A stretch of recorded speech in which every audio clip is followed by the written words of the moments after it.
Okay, this is going to be a quick video of my Singer 31-15 industrial sewing machine.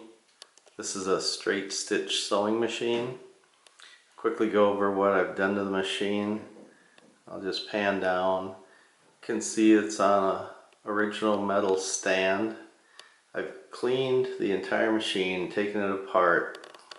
What I do is I take the actual machine head off the machine, remove the tabletop, remove the toolbox, the switch, the motor, and the base. And everything's been cleaned. And then what I do after thoroughly cleaning everything is I put a new coat of shellac on it. That would have been the original finish. I don't do the machine head, I just do the base, the tabletop, the toolbox, the thread winder on the right hand side here as I'm panning up, and the 2-spool thread stand. They all get cleaned, they get a new coat of shellac on them. This keeps the vintage look and everything is clean. I like to keep the vintage look if I can. I don't like to repaint the machines. Zoom in on the machine head here. It's the 31-15 Singer. It's a straight stitch industrial sewing machine that a tailor would have used. And I'll do a quick demonstration of the machine working. I'm going to move in a little closer here and we'll look at the bottom side of the machine. Okay, I've got the machine tipped back, and what you're looking at is the hook assembly under the bottom of the machine where you put your bobbin and your bobbin case. That's all been taken apart and cleaned. As you can see, the slide plate to the left side of the shot. Alright, let's get the machine tipped and I'll show it working.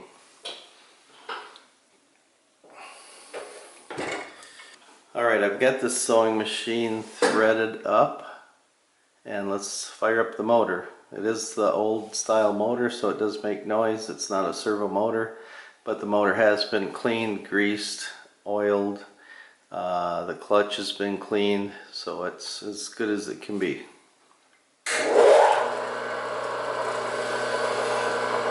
Alright, first I'm just going to start sewing on some denim I have here. Get my situated without hitting the tripod. Use the knee lift to lift the presser foot. Place it down. I'm just going to start the needle with the hand wheel. And I'll show you sewing. This is 2 layers of denim from some pants. And I'll show you sewing over this seam.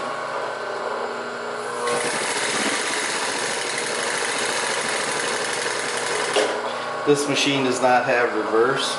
If you want to lock your stitch, you get your needle positioned with the take-up lever in the up position. Pick up the presser foot with your knee and just sew over what you've already sewn, and then you've just locked your stitch. Just turn this around quick.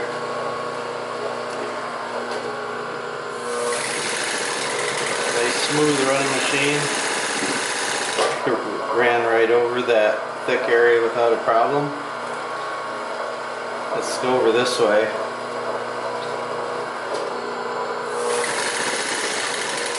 We'll get right up on that.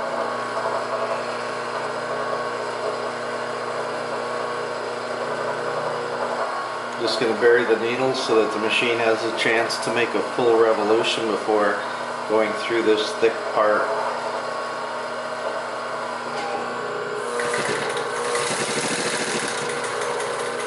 And if the machine is clean, and I'm out of thread, great time to do a demonstration. Alright, back to the video. I had to reload the bobbin. Ran out of thread during the demonstration, so we're going to switch over to 3 layers of marine vinyl. I'll insert that, fire up the machine. Going to bury the needle, and let's see how we do without kicking the tripod on 3 layers of marine vinyl. Not a problem. This is just a regular, your standard needle, a size 16. I'm using a regular type sewing thread. It's like a Tech 40.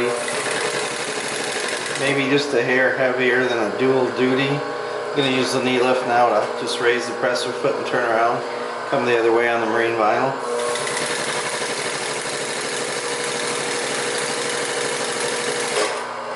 Machine's really easy to operate.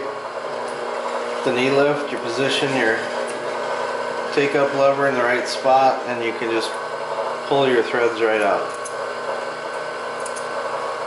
Alright, and there's 3 layers of marine vinyl, the top, the bottom, and everything's pulled tight, nice and tight together.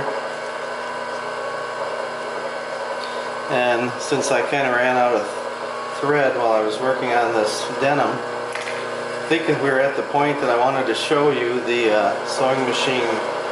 We're going to go right down the heavy part of the, you can get the presser foot up high enough here that this easily goes underneath, even though you're at like 6 layers of denim. And we'll just bury the needle by hand.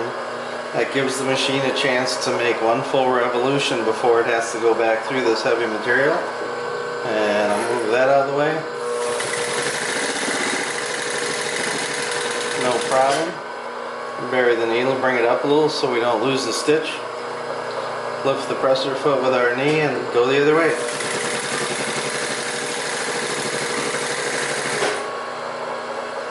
Alright, now I think I'll do one more thing here quick since I've got everything threaded up. I think we'll go ahead and put, let's get our thread in the right spot here.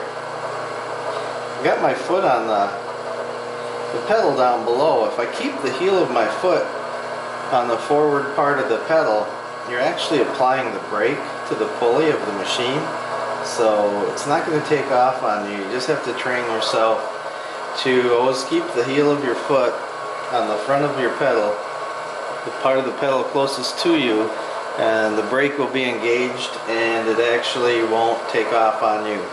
Then as you slowly tip your foot forward, you're going to hit a part of in the clutch mechanism where you're basically in neutral, and then as you move forward you're going to engage the clutch and the machine will start sewing. So this is 3 layers of marine vinyl, 2 layers of denim. Here we go.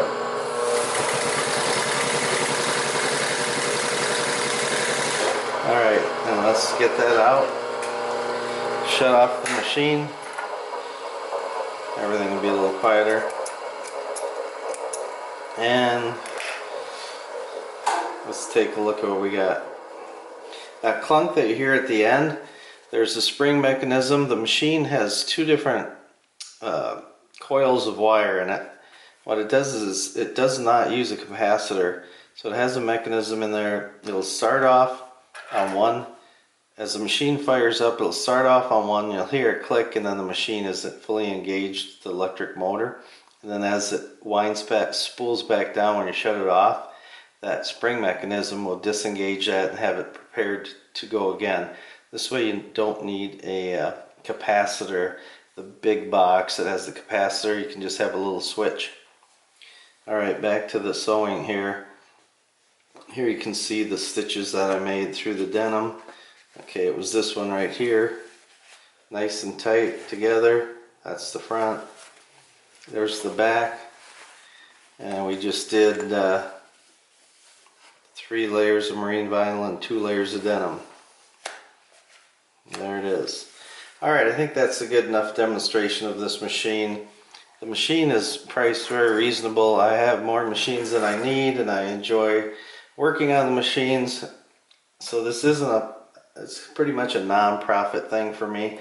And I'm asking $300 for this machine, and it's going to be on Craigslist. And it's going to be on Facebook Marketplace. So as always, thanks for watching. Hope you enjoyed. That's it.